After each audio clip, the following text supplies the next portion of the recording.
All right. Good evening. Today is Monday, October 13th, 2025 at 6 p.m. We are in the Brecksville-Bellevue Heights Education Center, 6638 Mill Road, Brecksville, Ohio. This meeting is a meeting of the Board of Education in public for the purpose of conducting the school district's business and is not to be considered a public community meeting. Public participation is governed by Board Bylaw 0169.1, public participation at board meetings.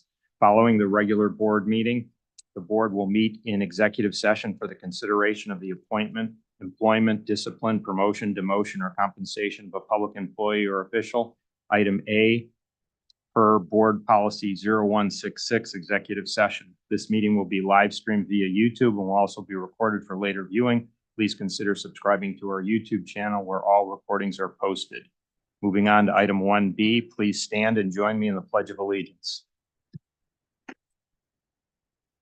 I pledge allegiance to the flag of the United States of America and to the republic for which it stands, one nation, under God, indivisible, with liberty and justice for all. Item 1C, roll call. Mrs. Gaelick, Yes. Mrs. Kramer, Mrs. Kwiatkowski, Yes. Ms. O'Mara, Yes. Mr. Dosen. Yes, Ellen is unable to join us this evening. Moving on to item 2A, announcements. I have none other than happy fall. I hope everyone's enjoying the beautiful fall weather here. Item 2B, notice of consent agenda. Do any board members wish to remove any items from the consent agenda? No? Okay. We'll move on to item 3A, board areas of responsibility. Legislative OSB liaison, that was Ellen. She didn't provide any updates to anybody, did she? No. Okay, so we'll move on. Cuyahoga Valley Career Center, Ava. We met last Thursday and basically are going through the typical starting of the new year, new school year events. One of the interesting items that was on their agenda was the proposal of how meals were reimbursed for staff when they're away at conferences. And so it has been up to this point, $60 a day plus 18% tip. Now it's going to be a flat rate, no receipts, all inclusive, $80 a day, which I think was kind of an interesting I would change. agree. Yeah, and it really does help, it seems everybody in terms of the minutia of having to always be collecting every piece of paper when you're out of town. And then the other interesting thing, of course, was the financial report from Rick Burdine. And Rick had mentioned that the current collections are down there as well, 1.8%. And he is attributing it to a combination of Summit County's economic situation as well as the world's economic circumstances. And they also reviewed the next 5-year prognostication for facilities. And there's so much happening in terms of their building. And one of the things that we had gotten at the meeting was the save the date notice that I had passed out to our members. And basically it's a save the date for an event that is going to take place on Thursday, April the 30th, 2026, to celebrate the renovation and opening of the electrical systems, heating and air conditioning, building and property maintenance, cosmetology and telecommunications tower technician events. Our Brecksville Broadview Heights student Perry Wisner was or is in the culinary arts and hospitality management, and she was the student connection feature. And we also reviewed the enrollment, and I had reviewed that at last board meeting. And if anybody wishes to see the facilities plan from 25 to 30, I have a copy of that as well. That's it. Great, thank you. Thank you. Moving on to curriculum, Tish. Hit the high points, Dr. Martin. So Dr. Martin continues to dive into our ELA growth data and from our state report card, and all of that further analysis is really showing that our focus in this area is where we need to be, right? The right work for, the next year and beyond is really looking into our ELA, So that's good news. We've talked a little bit in the past about career and technical education, or CTE education, and House Bill 66 has mandated that career and tech ed will be provided to all seventh and 8th graders starting in the 26-27 school year. Dr. Martin and Katie Mann, who is assistant principal at the middle school, have drafted a comprehensive implementation plan to comply with this. So more to come. We'll probably hear more about that in the future as we get ready for next year. And then a big kudos to everyone in the buildings. As of September 30th, all of our reading and math diagnostics have been completed, which is good news and is going to help driving instruction, especially for students who may not be on track for reading. So that will help develop their RIMPs, their reading improvement and monitoring plans. And then at the elementary school, our Title I reading intervention teachers conducted their annual reading intervention family information night. And they provided a lot of information on our reading intervention programs, and also hit the focus of the audience, which their main question from our families was, how do I help my child read better at home? So they were providing a lot of strategies for that, and love to hear that. I think that that's fantastic. So that's all for curriculum. Great, thank you. Moving on to finance, Tish and myself, the audit is in progress, right? So About halfway done. more to come when the audit is completed. Moving on to transportation, myself, it's all quiet, so no updates. Board policy, Lisa. No updates. Okay. BBH Schools Foundation, Tish. No update tonight. Okay. Safety, Ava and Lisa. Nothing new. No, there's nothing new, like from our district group, but I did want to highlight two things that are happening in the buildings around student safety. At the high school, they have a really great program called Real World Wednesdays. And one of the things that they recently did was everyone in the junior class got to attend a safe driving class geared towards new drivers.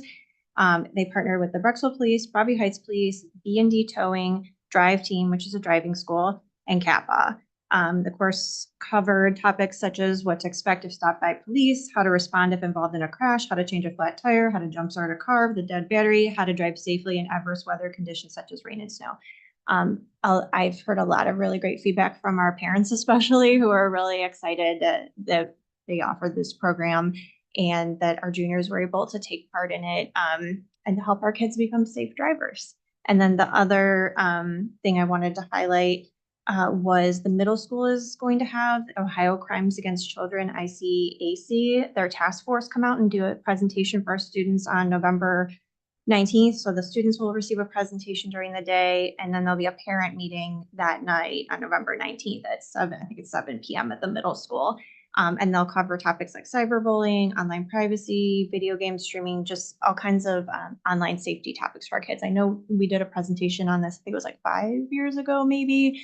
And I think it was really well. I know that they're a great organization. They do a lot of great work in the community, educating our kids and parents, especially. I feel like sometimes as a parent, I need the help with what's happening online because the kids are so much faster than us at adapting to things, and it's hard to stay ahead of it and make sure you're having those conversations so they can be safe online. So that's a really great thing that's coming up that people should know about. I'm happy to hear that. We've done that, I think, for the last decade. We've had different presenters in about all of those topics. So I'm glad to hear that we're continuing that. Yeah, it continues Very with much students and the parent opportunity is there. We just would like to see more parents take Yes. advantage of it. Because it's great information, like Lisa says, no matter if you deal with it every day, the kids are 20 times faster than us. You talk about things like Sora 2, which is a new one that's out right now. It's already reached 1 million users in half the time that it took Chat GPT to reach that many users. So it's like it moves at a very, very quick pace. So it'd be a great presentation. The real it's a mouthful, right? Real World Wednesdays. It's something that the high school is looking to do once a quarter. And Mr. Jacob and I were on a call today. He's going to be sending out a survey soon to the students and parents of the high school age students to get feedback on how the event went, but more importantly, what are some topics they want to see moving forward? And then most importantly, what parents have the expertise to contribute to some of the topics that we may be offering. Dollar Bank was here, who actually, the group that set this up didn't realize that Dollar Bank is our bank institution here for our district. But they came and they presented to the sophomores, I believe it was. Freshmen and sophomores. Freshmen and sophomores. And each student left with a voucher for a $200, incentive to open an account. And after so many transactions, they get credited $200. They talked about savings. They talked about investing. They talked about, safe practices. So it was a great day all the way around. The weather was perfect, but it was nice for our students to get some of those opportunities. That stems from our strategic plan and the scientific survey we did of our community, where our community said that they wanted to see an emphasis or more of an emphasis on life skills or real world situations, which is not in any of the standards that we're told to teach from the state of Ohio, but it's something we go above and beyond and offer to our community because that's what our community wants. And our community is who sets the standard for us. So kudos to the high school team that pulled that off. Kevin Jacob, his administrative team, school counselor, Randy Borash played a large role in that, as well as Kelly Lazar. So thank you to all of those involved. Oh, and I did have, you mentioned the Dollar Bank with the freshmen, sophomores, and then the seniors had a residence life discussion. So somebody from University of Akron came in and talked with them about choosing a roommate and what campus life is like. And it was a really great presentation. So yeah, thank you to everyone who did put that together. So each class got something that was geared to them and unique to them. Thank you. Moving on to sustainability, Ava. Nikki Lohr had begun to do some of this work in terms of getting the sustainability initiative off the ground in terms of what the elementary and the high school are doing.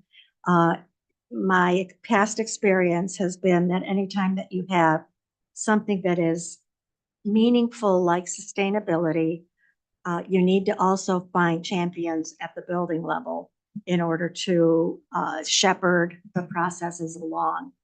And at the middle school, we have Kathy Roderick, and anything Kathy's ever been involved in is always been really amazing. And so she's got the tiger by the tail. She's created these wonderful bins. She's got student volunteers, and she had written a great email to the rest of our committee asking about what's happening at the elementary school and what's happening at the high school. And what I need to do is find out if Louis Rondo is our kind of go-to guy for any kind of green team initiatives at the high school. I know that Morgan Colas is the person that would be somebody that could help us unify the efforts at the elementary school.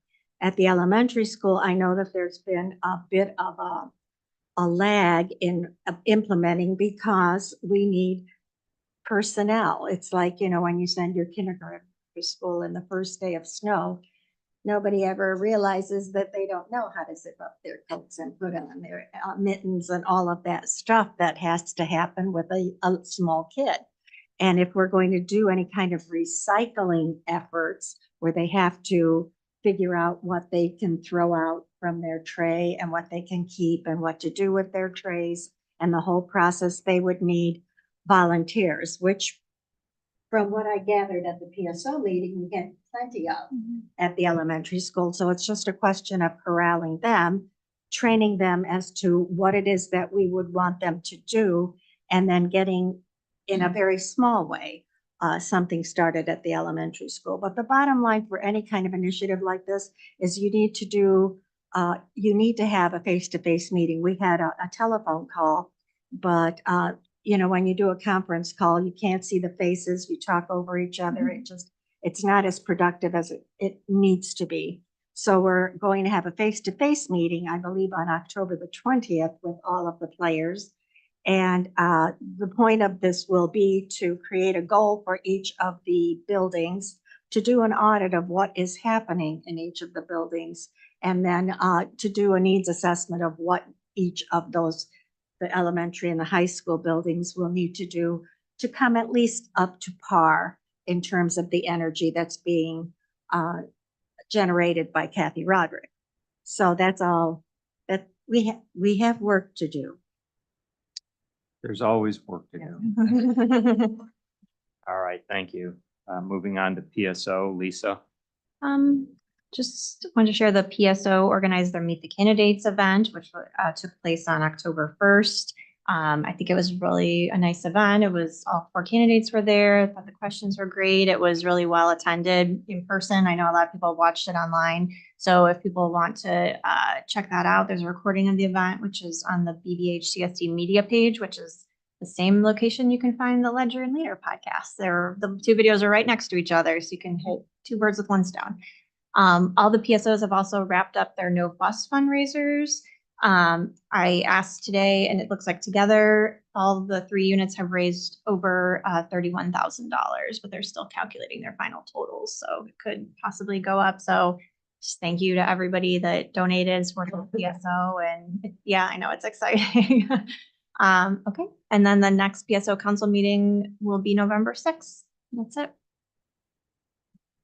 Just a note on the Meet the Candidates night too. If you look at the video, you have to jump ahead about 15 minutes before it starts. So there's a piece of time in the front end where there's really no content. So Yeah, just I had a slide couple them. people who were so confused. They thought the video wasn't working because it's just 50 minutes of a logo. Right up.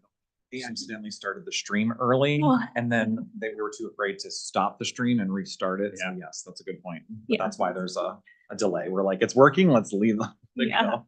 Right. And there was some audio problems in the very beginning for the first couple of candidates. So I think they put the transcript in the notes below. Yeah. So just FYI, if you go out there, that's what you'll find.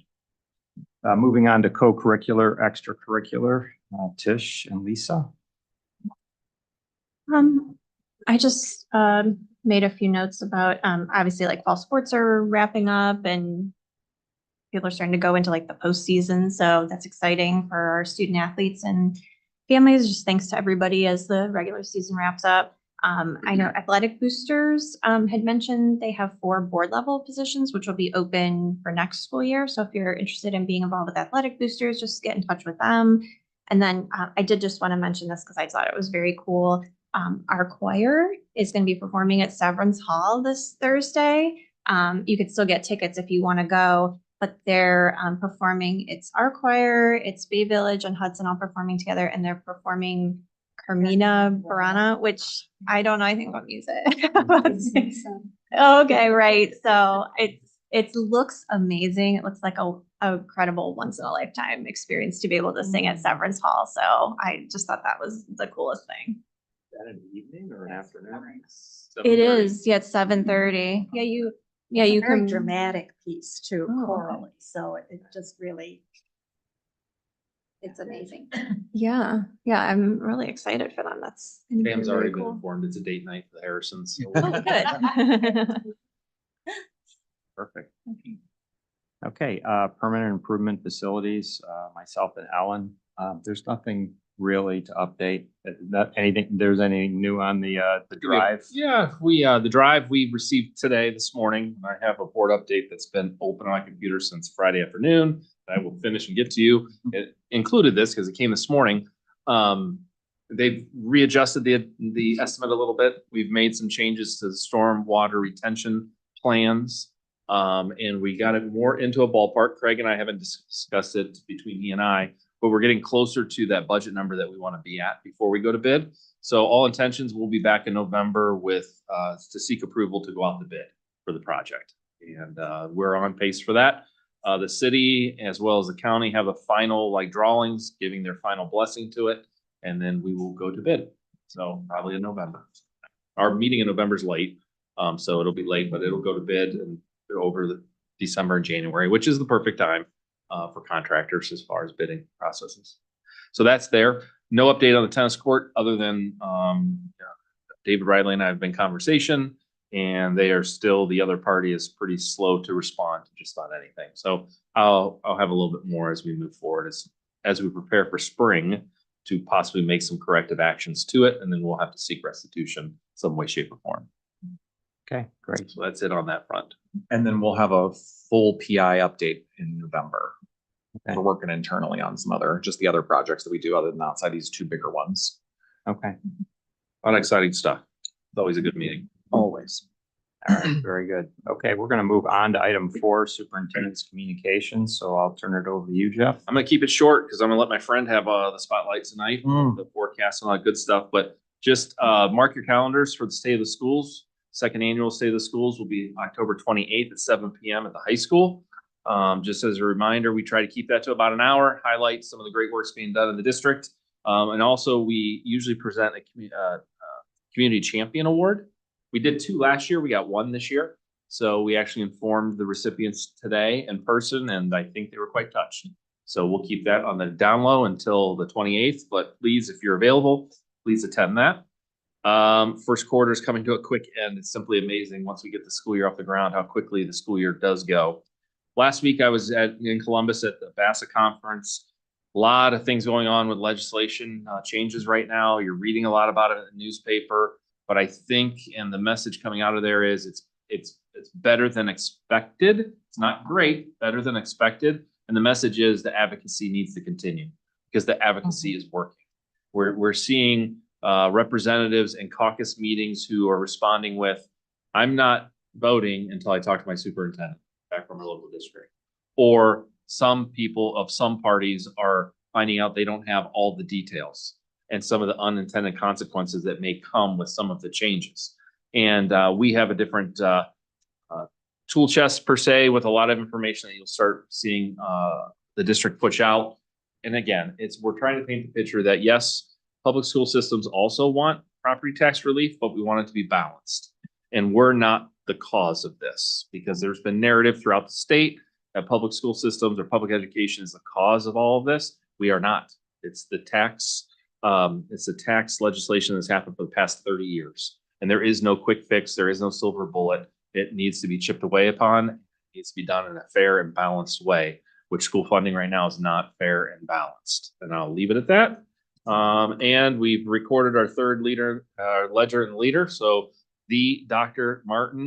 David Martin was the first guest. So 3 hours long. yeah, Really? Oh my God. will be coming soon. Be coming soon. Yep. And I think the fourth, we're already working on the 4th episode, and I think we'll have some guests that we'll see how that goes. And other than that, the rest of the time is for Craig tonight. All right, great. We're gonna move on to item 5, treasurer's communications. I'll turn it over to Craig. Great. No, kind of piggybacking a little bit on what Jeff said, and some of this will tie into, so I won't spend much time on it here, but it ties into like the forecast presentation too, is we're just getting hit from 100 different angles from all of these House bills that are currently going through the channels, I guess. So this morning, our update included House Bill 129, House Bill 309. What else do we have here? House Bill, or the veto item 66, House Bill 124, House Bill 186, House Bill 335. The list goes on and on of the things that we don't know what's coming, which is making it very difficult as we try to plan financially speaking. But some of the things that they've softened, for instance, and we actually talked about this on the podcast, is that the unintended consequences of some of these legislative actions is what was happening to the homestead and rollback exemptions. So you get rid of these levies that potentially were, under the homestead and rollback provisions, and then now you have to pass a new type of levy or whatever to keep your operations under control. And then all of a sudden the state gets off by not having to reimburse for that 12.5%. So some of that softening has been that they put in the legislation of what they wanted, but then if it was passed before basically September or August of 2013, that it would still qualify for the homestead and rollback. So some of those were things that, again, they're moving so quickly to try to solve this problem that they don't even know some of the consequences that they're possibly creating, because when you pass that then as a new levy and they're not exempt from homestead and rollback, then that is a tax increase on residential property tax owners. And that's not what they're trying to do, but they're trying to move these things so quickly to avoid the whole, we're going to get rid of property taxes in Ohio, which again is a bad idea still. So they're softening some of that language as they're finally listening, but it's just a very interesting time. And an interesting topic that came up too was, okay, you get rid of property taxes in Ohio and you go from your car registration being $75 to $1,500. So it's going to come from somewhere. And don't think that just because you get rid of property taxes doesn't mean that we're all off the hook. It will come in other ways. So we'll be sharing more and more of that information as it comes out. Yeah, and one of the ones that they're still which I'll get to later too, is that it's still officially legislation. They would get rid of continuing levies, which is what we all have. So we kind of talk about that in the podcast too. So stay tuned. It's always a fun time here in school finance world at the moment. I will turn it over to the monthly September CFO report that I have prepared. This kind of talks about where we were at the end of September as we closed out the fiscal year, or that month, the end of the fiscal year already. Revenue performance, our fiscal year to date and projections, we were projected to hit about $57.2 million by the end of June. Across all of our revenue categories, we are currently sitting at about $25.3 million now, which is about 44.7%.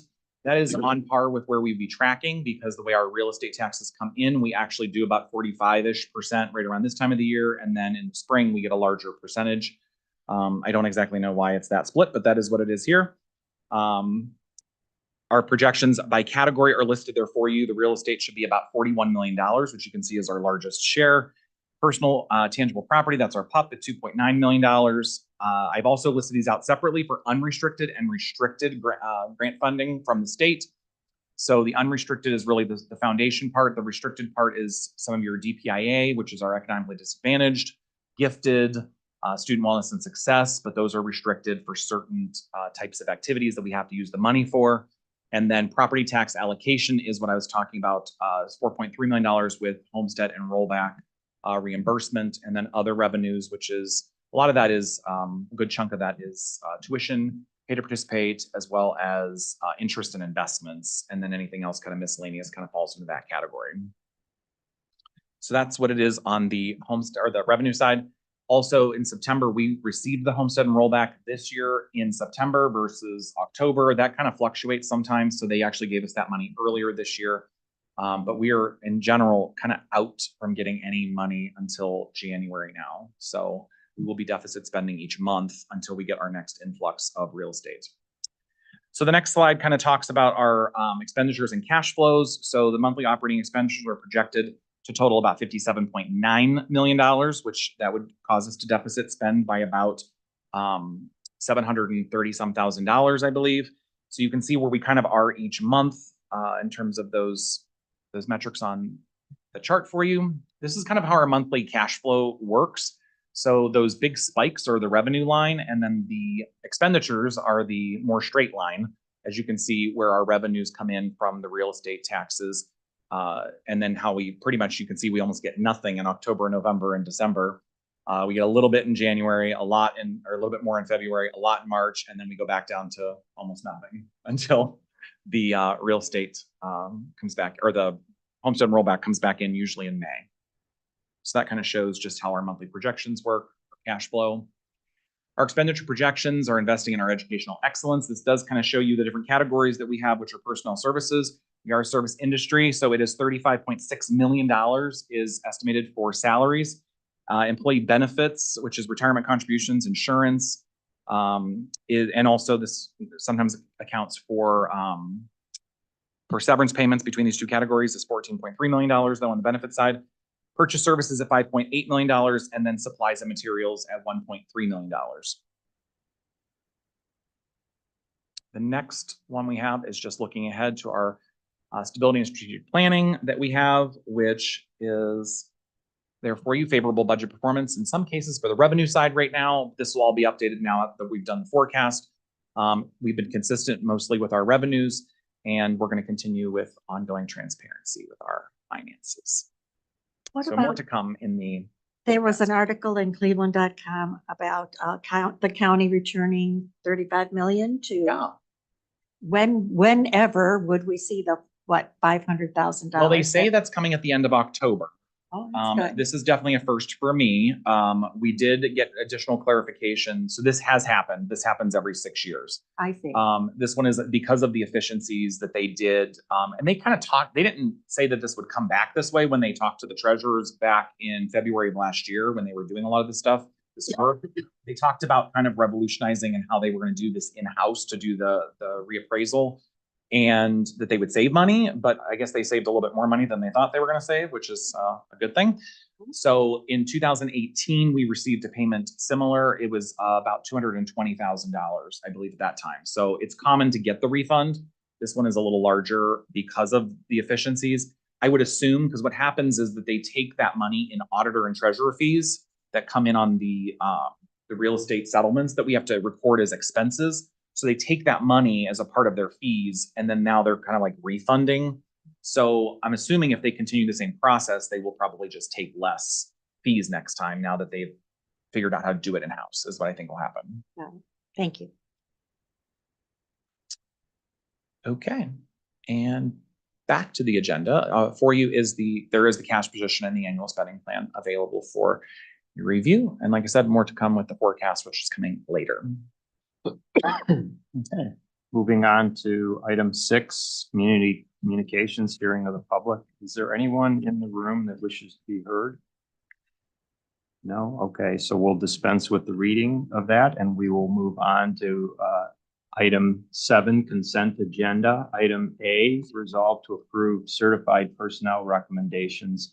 Item B, resolve to approve classified personnel recommendations. Item C, resolve to approve supplemental personnel recommendations.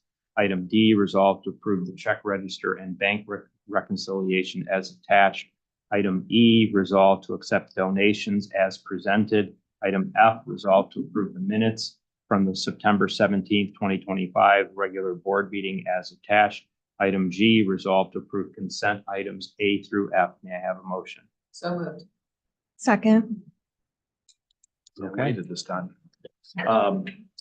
On the certified staffing agenda, you'll see that we do have another retirement announcement, and that's Mrs. Jennifer O'Neill, music teacher, 31 and a half years service to our school district. So we want to thank her for that service and her continued service until June 5th, but she has put in and announced. It's very kind of our teachers who do this early because it allows us to begin the process of recruiting, finding the best talent possible to bring on staff to take care of our kids. So, but other than that, pretty light agenda this month for certified. Moving to classified, a few recommendations. You'll notice I think it was last month, we accepted 2 retirements for bus drivers.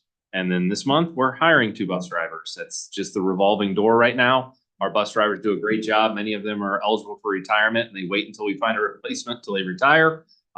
We are fully staffed in transportation at the moment, and that could change in a moment's notice. We have some people in training too.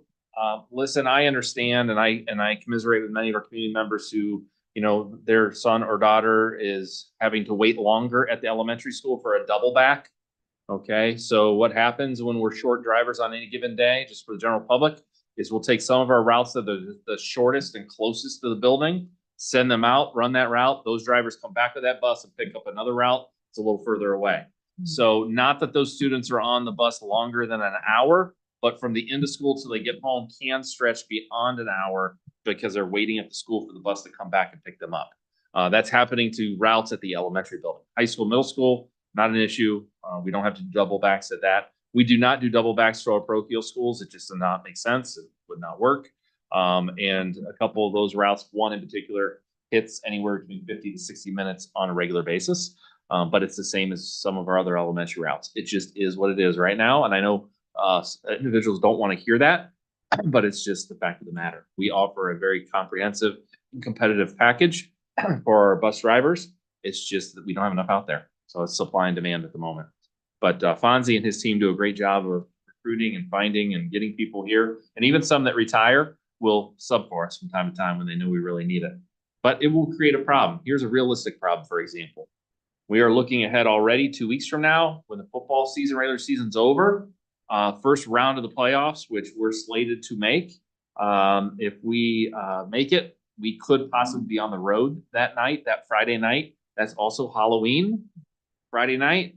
and we might have to go to Toledo. So let's start thinking about that. Transporting 7 buses of band members, a bus of cheerleaders, and 3 to 4 football buses all need to make it to Toledo for a 7 o'clock kickoff. And our routes don't start ending until 4:30, 4:45 at the earliest. So that's why we're already thinking about it. I'm really hoping that the team wins the next 2 games, because if we win the next 2 games, we'll probably host the game. We won't have to go anywhere. So, and it's just one of those things that we have to find a solution to it. And sometimes the solution isn't great. So we'll have to see. I mean, pushback kickoff, I don't know if they'll do that for us. Chartering buses, a heck of a lot more expensive. So it's just, those are some of the things we face. And we'll deal with them, but just be aware that we talk about transportation a lot. And I got on that topic talking about some bus drivers that we can find. So I'll keep it to the agenda. As you see, we had another retirement as a bus driver there as well.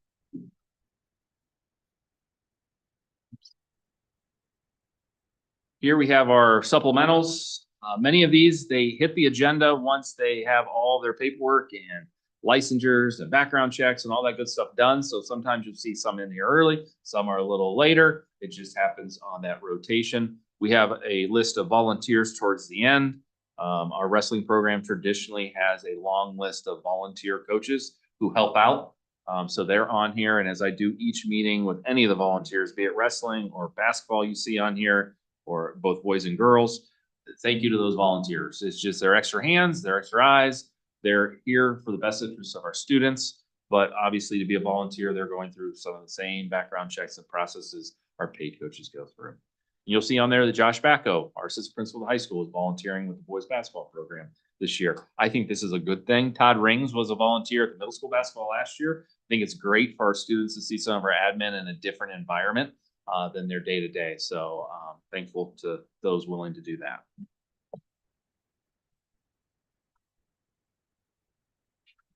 And then I have the check register and bank reconciliation for September attached. I know that Lisa will probably catch this next month, but there's some stuff later that we'll talk about us taking on the funds for suburban healthcare. So our bank reconciliations can start to look a little different because there will be more accounts that we have to account for. So I'm stealing your thunder ahead of you, saying, is this different? And you'll have a heart attack like me, that when I'm approving POs, all of a sudden the ones for suburban healthcare come through. I'm thinking, Craig, where are you spending all this money? Because it's not just hundreds. It was an $8 million purchase order. I'm like, whoa. He was like, what's happening? We also had some really great donations this month. We did get a $4,000 cash donation to Youth and Government and Mock Trial from a family who just said that those programs have really helped their children. So they're going to try to offset some fees in the future, as well as some other great donations, as you can see listed here, to some of the sports teams.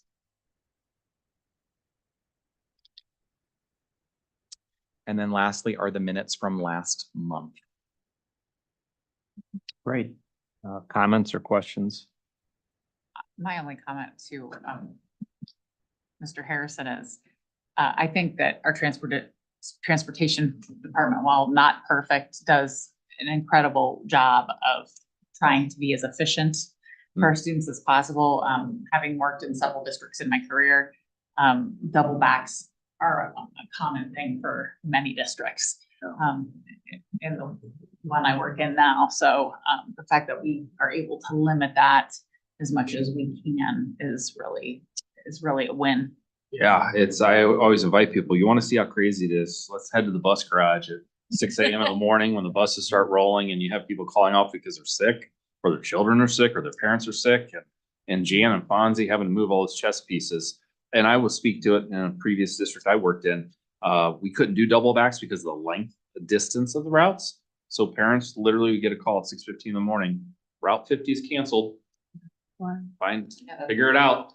Yep. Those always brought a lot of positive fan mail.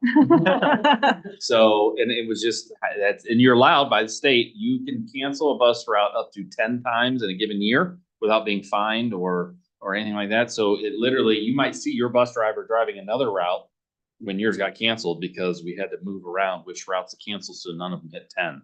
So it is a whole operation, and Fonzie and Jan do a great job with our drivers support. And there was a school that just canceled school, Yeah, Mentor, an a couple entire weeks school ago. day because of transportation. Just to be clear, though, we're not canceling any routes, right? No, we're No. not canceling. No, Never. no, we That was have your not. prior district. That's, you- yeah, Higher. prior district. Just giving people a reality check. Yep, just giving people a reality It's not check. foreshadowing either. No, no, no, no, no, no. I don't need that fan mail. Other comments or questions? Roll call. Mrs. Gaelic, Yes. Mrs. Kwiatkowski. Yeah. Mr. O'Meara, Yes. Mr. Dosen. Yes, item passes 4-0. Moving on to item 8, superintendent's recommendations. Item A, resolve to approve the Special Olympics Unified Champion Schools Partnership Agreement as attached. May I have a motion? So moved. Second. If you have not made it out to Unified Sports event yet, I urge you to do so. It is an awesome event. So this is just our continued participation in the Unified Sports. Comments or questions?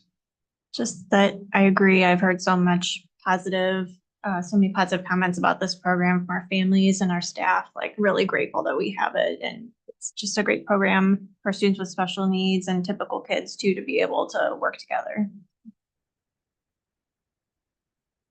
Roll call. Mrs. Gaelic, Yes. Mrs. Kwiatkowski. Yeah. Ms. O'Meara, Yes. Mr. Dosen. Yes, item passes 4-0. Item C, resolve to approve 2025-2026 PSI service agreement as attached. May I have a motion? So moved. Second. This is for Assumption Academy. This is not an agreement for us, just to pass through. Comments or questions? Roll call. Mrs. Gaelic, Yes. Mrs. Kwiatkowski. Yes. Ms. O'Meara, Yes. Mr. Dosen. Yes, item passes 4-0. Item E. E, resolve to approve the AP environmental trip proposal as attached. May I have a motion? So moved. Second. This is gonna be first of many here in a row that are either out of state or overnight field trip requests. It's a form that we implemented a few years ago. It's a work in progress. It's a great opportunity for you to see some of the wonderful things our students are exposed to or opportunities they are given. It is not a perfect process. We're continuing to refine it. If you've really studied the agenda, you'll notice that one or two got pulled off because of either errors or omissions that needed to be cleaned up. We're working with those advisors.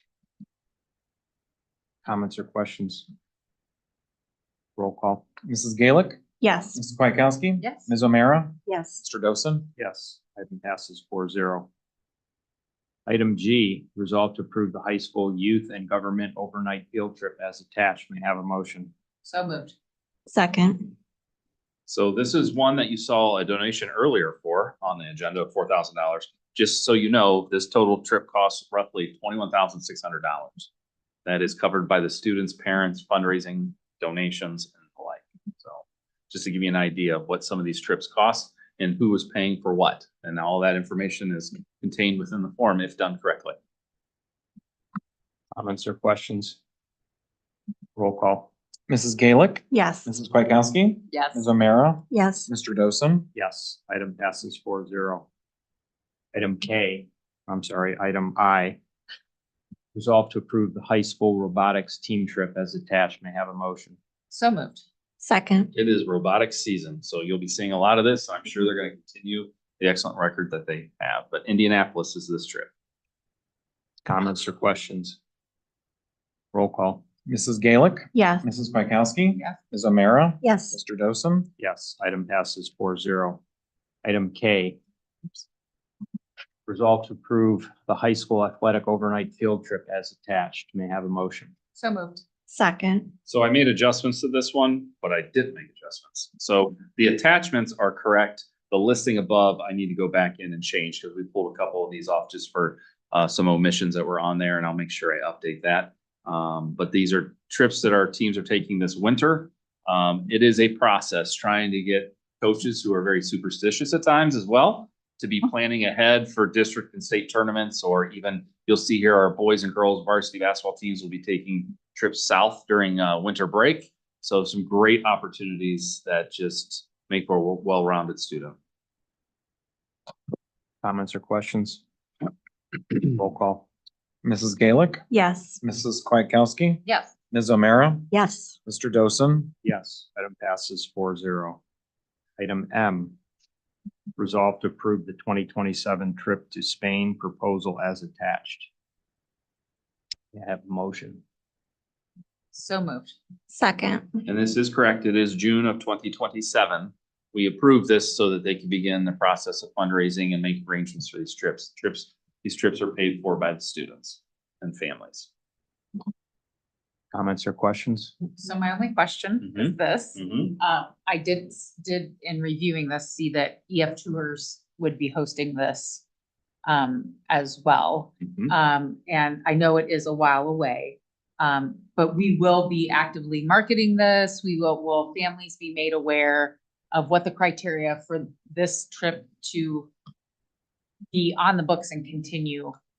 Will they know that? And the reason that to the public, why I'm asking that is we did have a trip that was canceled earlier that was planned for Greece, I believe, in the summer of 26 here. And that had to be canceled due to low interest. Those families were given other options, but it was canceled. And so I just wanted to know if the families would, if they do sign up for this. So we do a great job of marketing the trips. It's in every email and every newsletter and everything that goes home from the buildings. And the teachers who are sponsoring the trip, or not sponsoring, but hosting the trip, I guess I would call it, do host informational meetings. And EF is a great organization. They have been around since the beginning of school travel. They have over 600 employees in 50 different countries. They do a great job. And even when we have trips that are canceled because of low interest, which does happen from time to time, there are multiple options available to them. In this last instance, there was, I think, 3 different options that were offered, even the trip that was planned, but there was no other high school student on the trip. There were middle school students. And so what happens though, is just like when you and I purchase airline tickets, we all have that decision to make right before we purchase, right? The trip assurance or insurance plan for an extra $20 on a $100 ticket. Well, these are a little bit more than $100 tickets. So that insurance plan is $100 or $200. Well, that insurance is not paid to the district. That is paid to a company that gives that insurance available to them. When that trip was canceled, there is a wish to have that insurance refunded because it was the school that canceled it. Well, we don't have that money. We didn't take that money in to be able to get back. That wouldn't be appropriate use of public funds for us to pay that back to the family. That's the risk you take when you do the insurance. It's not required, but it is an option. But there were options available. So yes, those are the fine details that sometimes when you're going through the excitement of wanting to go on the trip, don't quite get translated, but it is something now that this advisor in particular had a one-on-one with Mr. Jacob himself, talking about trip insurance, talking about itinerary, talking about student supervision, and all the things that we must do. Because even though it's an EF sponsored trip, we're promoting it, our employees going, so it falls into our realm of responsibility. So we just have to make sure that these trips are successful and continue to be so. So yes, it is. We're sometimes we're so far out that people don't really give it a lot of thought. But you got to pay attention to the fine print sometimes. So so this trip is a little different from some of the other trips that we've marketed, right? Because it looks like students will be selected from upper level Spanish courses. So do those students have priority and then they'll market it to the rest of the student body? Is that the thought? Yes. Yeah. So typically when, we put a trip on, it's usually for a certain audience. Doesn't always have to be, but we do want to make it as educational as possible. So if they expect to have a large turnout, then they'll start with upperclassmen, level 3 and 4, because that will change the itinerary for the trip, because we're trying to be immersive with it and really get an idea of the culture. But in the end, if you're a few students short or there isn't that same demand, then they'll adjust the itinerary and open it up for more. Okay. So, and that really comes down to who's sponsoring the trip, who's going on the trip, and how many people we have that are volunteering to go, because there's a requirement to have so many adults per head count of students. So usually that's why it starts out that way. Okay. Other comments or questions? Roll call. Mrs. Gaelick, Yes. Mrs. Kwiatkowski, Yes. Ms. O'Meara, Yes. Mr. Dosen, Yes, item passes 4-0. Item O, resolve to approve the FY 26 funds for the CTE partnership proposal as attached. May I have a motion? So moved. Second. Awesome. Dr. Martin, because I didn't ask you ahead of time, can you talk a little bit about what this is and where this equipment is going? If I catch you off guard on that Pull it one? Huh?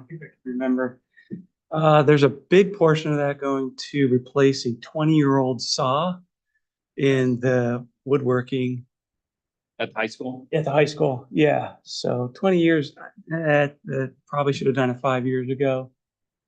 What else do we have on there?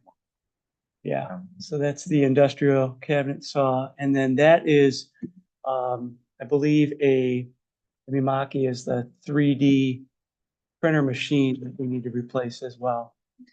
There'll be a little bit of, we hope we factored in enough shipping and handling, because we've gotten Because it's burned not by from the that. Netherlands. I think we're good.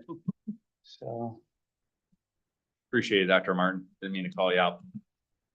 I actually did, but Comments or questions? So that's replacing the 3D printer that we have at the high school? yeah, Is- this is something. Yeah, okay. You can do replacement parts, but by the time you do that. Yeah. You, So there's one now and this was replacing the one. Yeah, okay. I know that they print like a lot of really cool things. I know from like from band and stuff, they print like little phone holders and things like that. So it's a really cool machine for the kids to have. And it's useful.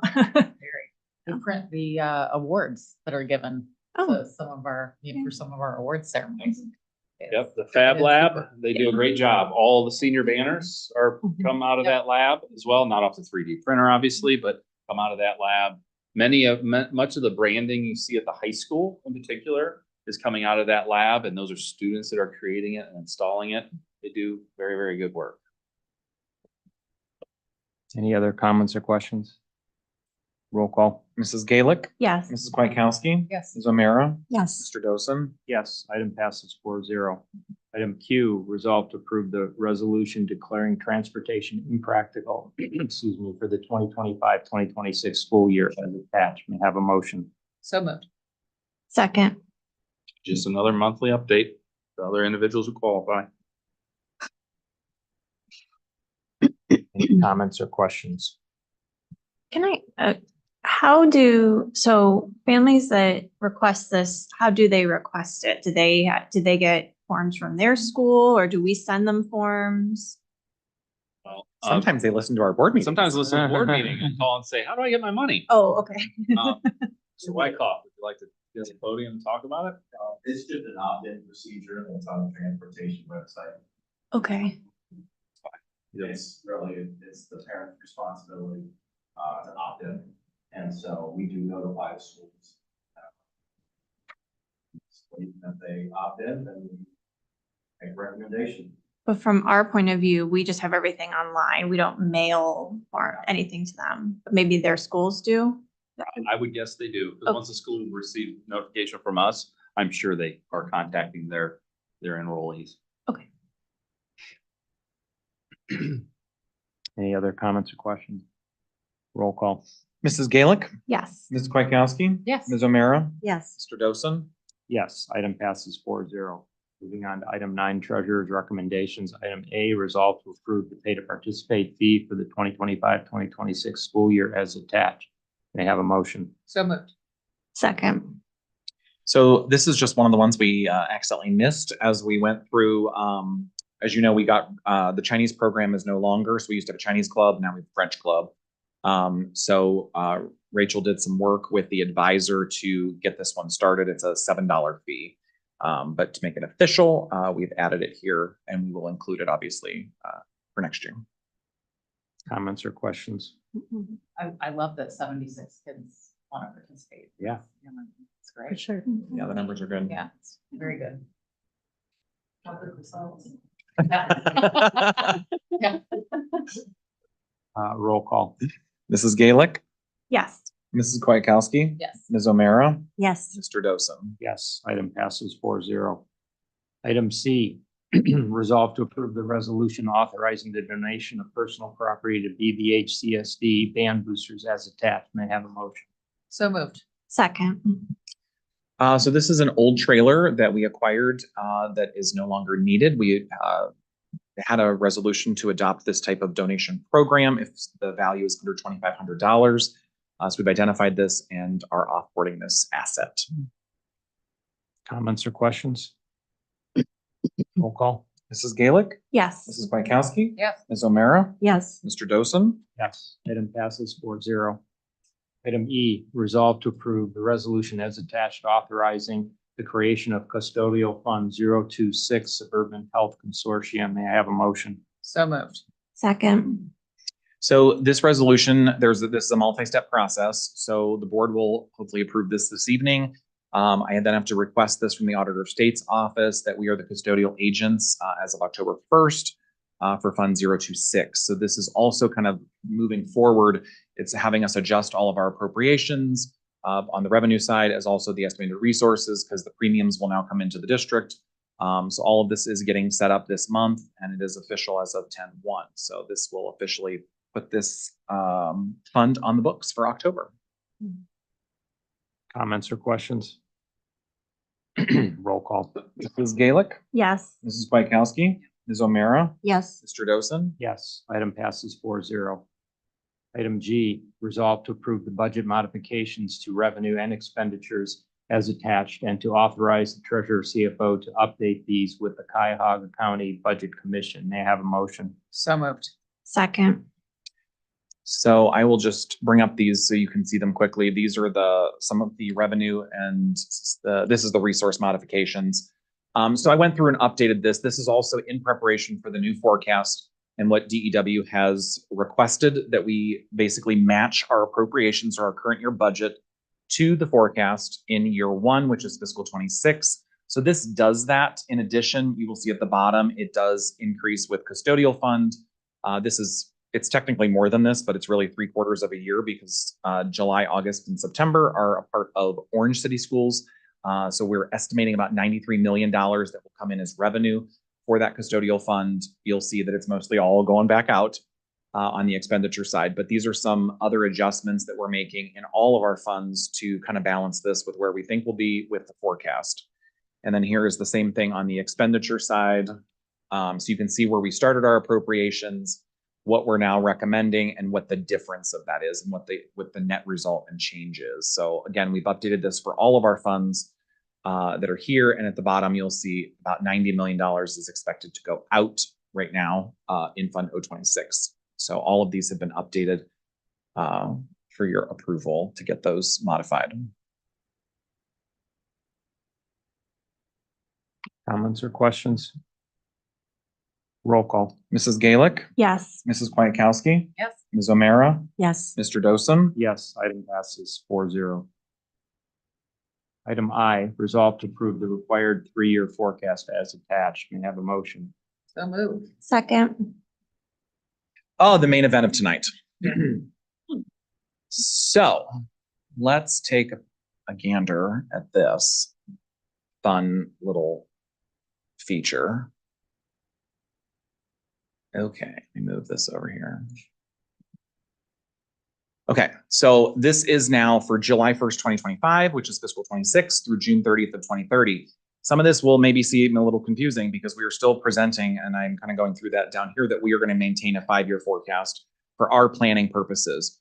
But what you see up here is the ORC, Ohio Revised Code, and the OAC requirements, which is the Ohio Administrative Code, which governs this section, House Bill 96, that was passed in the most recent biennium budget, indicates that the dates and requirements have changed, which is why you will see some changes here for you. It requires the Board of Education to submit a 4-year projection, which is the current year, plus 3 years out, which would take us to fiscal 29, of operational revenues and expenditures, along with assumptions to the Department of Education and Workforce prior to October 15th for this year, as well as February 28th of 2026. Moving forward, those dates have now been modified as well, which is changing our budgeting process internally.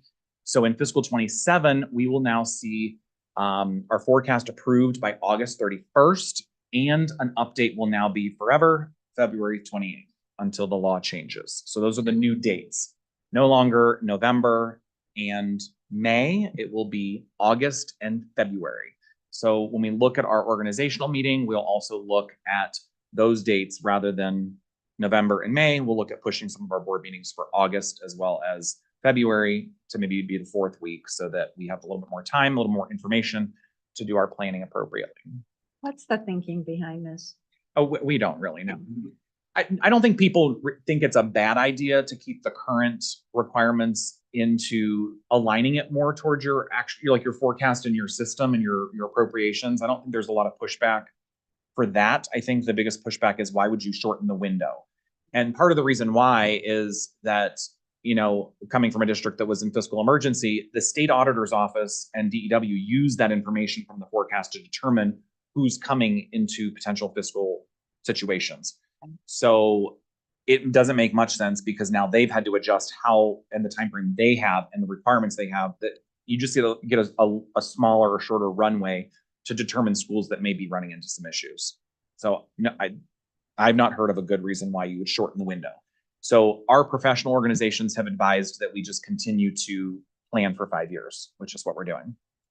And then this just so people are clear, this is just when we talk about the buckets of money, and we talked about this on the podcast too. This is really just addressing what is in the general fund, our biggest, you know, bucket of money. There are some districts that have like an 016 emergency fund. Some of that has changed as well in the legislation, but just to be very clear, some people take out debt things. We don't have any of that stuff here. So this is just what we're talking about as the general fund, to be clear with our stakeholders. Some of the purposes and objectives of the forecast, just to remind everybody, is to obviously engage the Board of Education, the community, in our long-range planning and discussions of our financial issues that we may be facing, to serve as a basis for determining the school district's ability to sign certificates, called 412 certificates. That is where for deficit spending to the point where we run out of money, I cannot certify any of those contracts by law. So it allows that ability for me to sign those certificates of appropriations, to provide a method of the Ohio Department of Education and Workforce and the Auditor of State's Office to identify those schools in potential financial distress. Additionally, we've got some of the budget and legislative concerns that we are currently, I think I went 2, sorry, there we go. Before we get to the numbers, I was like, how did I miss one of those? Hit the button. A financial forecast is somewhat like a painting in the future based on a snapshot of today. So things can change very quickly. The forecast is viewed as a key management tool and should be updated periodically, which we do. In a financial forecast, the numbers only tell a small part of the story. You can read the almost 20-page document that kind of goes line by line so you can understand all of the key components. That is also a part of the passage of this resolution, to see the notes and assumptions that will be uploaded to our DEW tomorrow. That will be available on the website before drawing any conclusions. The forecast encourages district management to examine future years' projections and identify when challenges arise. It helps the district manage and be proactive, and the assumption and the presentation are not a baseline for any of our current or future negotiations with our collective bargaining agreements. So as we talked, we do still have some legislative concerns that we are dealing with. The House voted in July on one of Governor DeWine's vetoes on levy types. The Senate has now concurred that vote. Veto number 66 has been officially overridden. And again, we've talked about the uncertainty that we are facing with the number of vetoes that they are talking that they will continue to look at aggressively, at least from the House side, and then the Senate may concur with more. We just don't know. The legislature can act, just as a reminder, all the way in through December 31st of 2026. So you can see why we, again, still are a little nervous as to the fact that we just don't know when these forecasts can change, based on the fact that we've not seen this type of behavior, at least in this 9 years I've been doing this almost, and some of the people who have been doing this longer have never seen a legislature this aggressive with the number of bills that they're doing like this. Also to keep on your radar is that these are still in process. The Taxpayers Freedom Trilogy Act, as introduced in August, if they get legs, that's House Bill 420, House Bill 421, and House Bill 422. These bills, if passed into law, would eliminate continuing levies, potentially set aside inside millage, and create more than a 50% approval margin for any new levy approval. All of those could be potentially devastating for this district. That's requiring over a 60% vote. If it's a small levy, it's over a 66% vote. If it's considered, I think it's over 2.9 or 3.9 mils. It would require a 66% passage for that levy to be enacted. The inside millage piece is also could be detrimental to our district, as well as if they would ever get rid of continuing levies. So these are just kind of out there. They're waiting in committee, and we don't know what's going to happen next. Would that just apply to schools, or it would apply to? Well, inside millage really affects a lot of the townships and villages, even more so than they do, I think, to schools. But it's still it's still a decent amount of money that we still have set aside. We have 4.59 mils, I believe. I always get 5.9 or 6.9, but 4.59 mils, I think, is what ours is set for the school district, and that can go up to 10. But then it's a lot of the municipalities are also affected by inside millage. And the same thing with the approval margins for a levy. So if a city wants to put like a levy for a rec center on the bat, right? You're not. I'm not sure. 100. That one might actually be school districts only. I'm not sure. I'd have to go back and look, but it could be both as well. But still, it's not a good situation for us. Any changes which could be significant state funding and property taxes will need to be watched and evaluated. It obviously would affect our forecast. So a little bit about our financial story. As we also continue to talk about House Bill 96, the phase-in happened, but the problem is that they did not update the base inputs, which means that local capacity is skewed, indicating that the local taxpayers can pay for more. Thus, that is why we've been saying that's great that they're phasing in the Fair School Funding Plan, but if you don't update those base costs, it doesn't work the way it was designed, which is now shifting the burden to our local taxpayers. Again, it's legislation that they have enacted that they are, shifting that burden, but then, they're saying that we're the problem. Future funding uncertainty, especially with local property taxes. Again, can't say that enough. We just don't know what's happening. The governor did come out with his tax reform work group suggestions. There's a lot of things in there. Some of them are okay. Some of them are, I just don't know if the legislature is really it doesn't sound like they're necessarily going to listen to much of what the work group said. They kind of have their own agenda of what they want to do. And then just as a reminder, our local sources are 82.7% of revenue from our local contributions, and 17.3% come from the state, which is that combination of two buckets of money, which is our homestead and rollback, as well as our foundational unrestricted and restricted aid. State funding cuts or impacts to local revenue sources would necessitate cuts or new levies to sustain instructional programs to maintain our ending cash balance, which I think we've all talked about for why we may have to have levies more often. So let's talk about our estimated general fund revenue sources. As you know, the state contributes 17.3%. We just talked about that. Those are those buckets that they come in. You've got your unrestricted, which is our foundational aid. We've got DPIA, which is our economically disadvantaged funds, gifted ESL, English second language, and student wellness and success funds. Those are all restricted, and we have to use that money towards those specific purposes. And then we have homestead and rollback in terms of what the state contributes. Local funding is a total of 82.7%, which is our tax revenue, pay to participate, tuition payments, interest in secure investments. And then again, just to not underscore, we do get some federal funding. That is about $1.2 million, about 2% in total, but Title II, Title III, and Title IV funding is on the chopping block right now in the federal budget that they're talking about getting rid of. Again, that is also kind of talked about in the podcast coming up. On the expenditure side, you can see the different categories that we have. So these are all kind of highlighted, or you can, if you watch this online or go through, you can actually kind of interactively play with these buttons. If you do them, check it out on our link. But you have these buckets of wages, benefits, purchase services, supplies and materials, capital outlay, and other. Significant concern impacting is our benefits category. We've had 3 years of double digits. We've made some modifications and changes that are hopefully going to help us continue to save some money there, but that's the biggest area that we're watching. We've seen that go from about 22.8% up to about 24 what is that number? Does it say if I hover over it? Let me see. Yeah, it does. 24.6%. So that's an area that we're continuing to monitor, of course. Navigating the financial future. Obviously, we've talked about at other board meetings. We have a negative coming. Again, we anticipate a deficit spend of about $756,000, growing to $3.2 million next year in fiscal 27 if current trends would persist.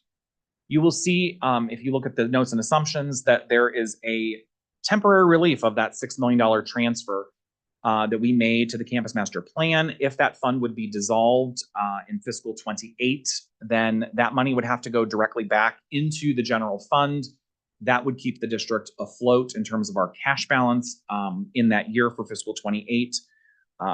According to what we would have, if this would go projected, we would be looking at some sort of levy in calendar year 27 with a first collection in January of 2028 to ensure our long-term financial stability. I played with some of these numbers and looking if we would push it out one more year. It just really depends how the next year and a half goes.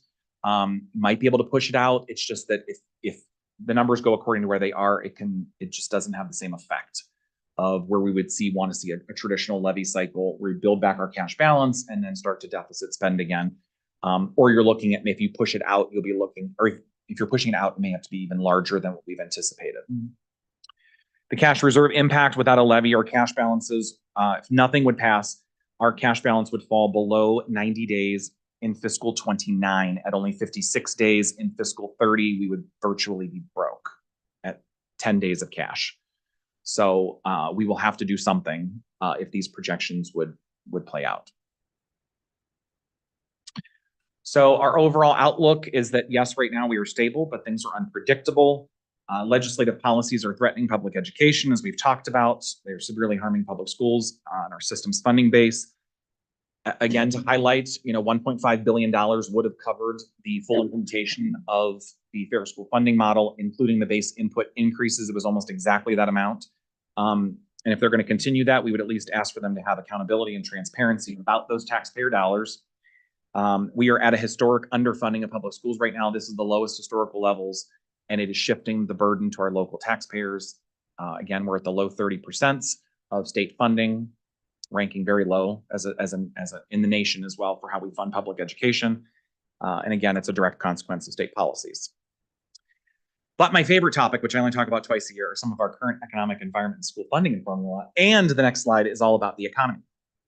As you know, we are facing still inflationary pressures that we are dealing with as a school district. State revenue volatility, local property taxes, again, are a huge item of concern right now. We just don't know what's going to happen. And then interest rates are now also becoming a little bit more volatile as they're changing. We saw a decrease already, and we may see more decreases as the economy looks to do what it's going to do, which is always a very interesting place to be right now. So these are some highlights of what I've come up with for our economic as a nation right now for October of 2025. These are things that are concerning economists as we look at the economy as a whole. It's marked by moderate GDP growth, which is good, but also significant challenges, including that we're finally seeing a very big slowdown in the jobs market, which, as you know, if you've been paying attention to the news, does talk about how that has been very resilient over the past several years, but we are now starting to see cracks in that area, as well as global trade tensions. Key concerns center around debt, inflation, and the effects of the recent trade policies. We are at a record, if you see the bottom point there in consumer debt, consumers are facing record credit card debt at $1.21 trillion, which is the highest and the highest delinquency rates right now in 14 years. So it kind of takes you back to those bad times in the early, 2000s that we're hoping doesn't happen again. But debt is becoming an issue at the national level at $37.9 trillion, as well as on a personal level for people. We are still seeing persistent inflation. Right now, it's a little almost at 3% again. We were down to 2.7, I think, but we're at 2.9% of CPI, above the Federal Reserve's 2.2% target.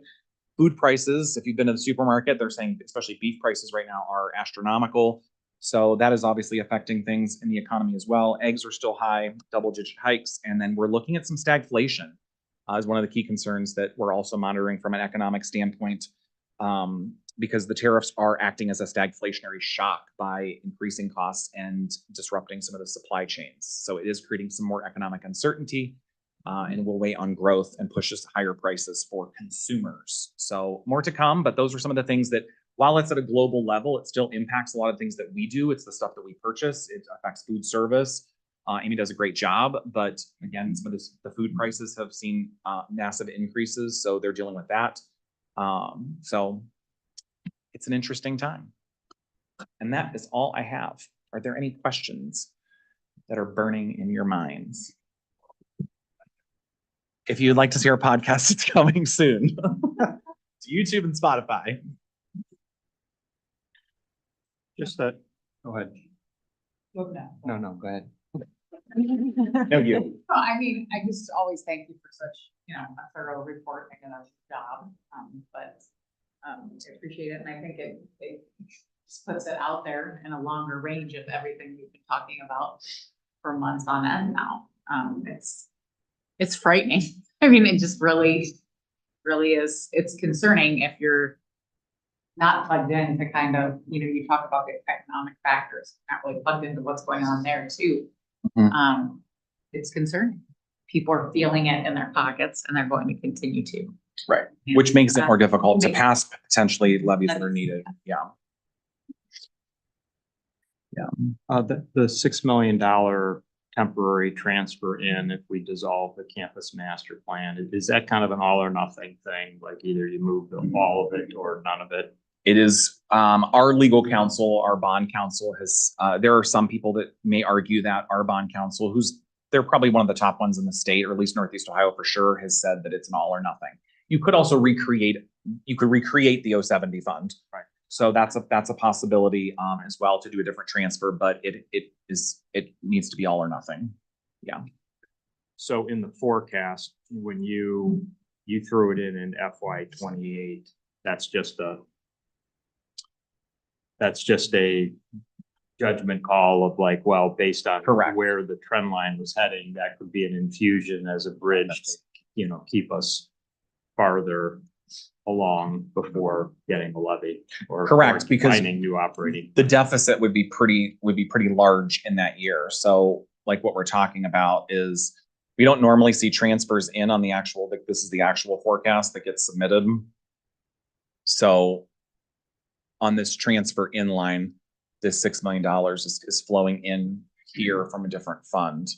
So again, we don't normally see that. So our expenditures were artificially inflated last year from the transfer out, and then they would be artificially inflated on a revenue side here.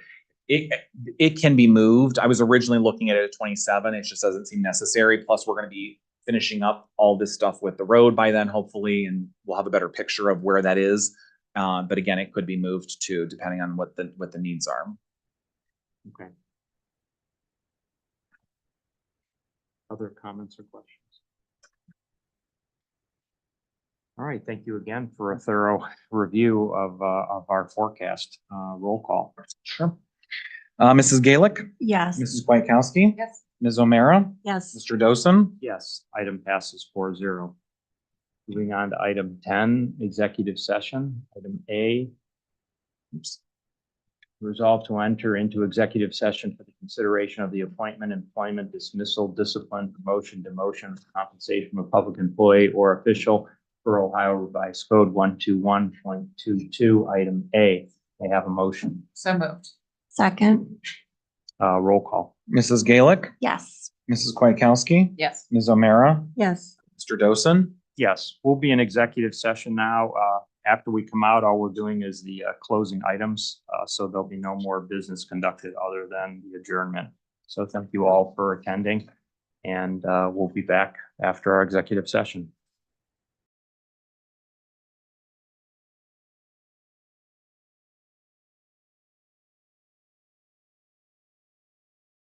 And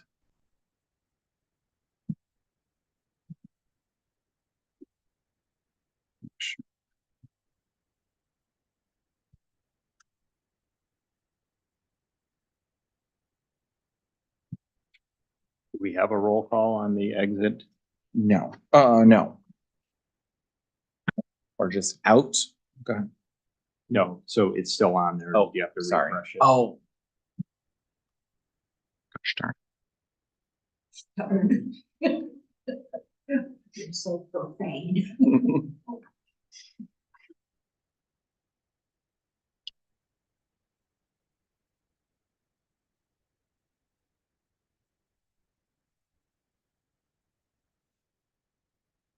Refresh all this.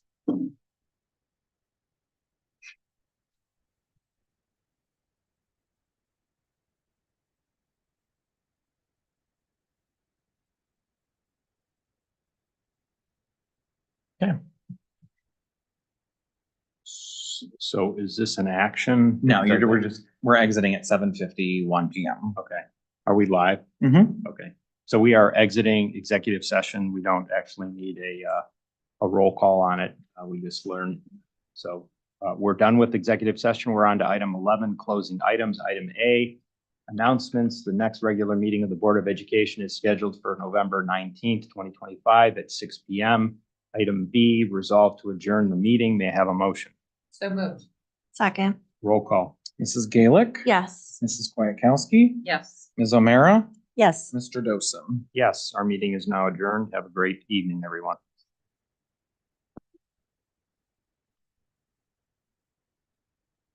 Great.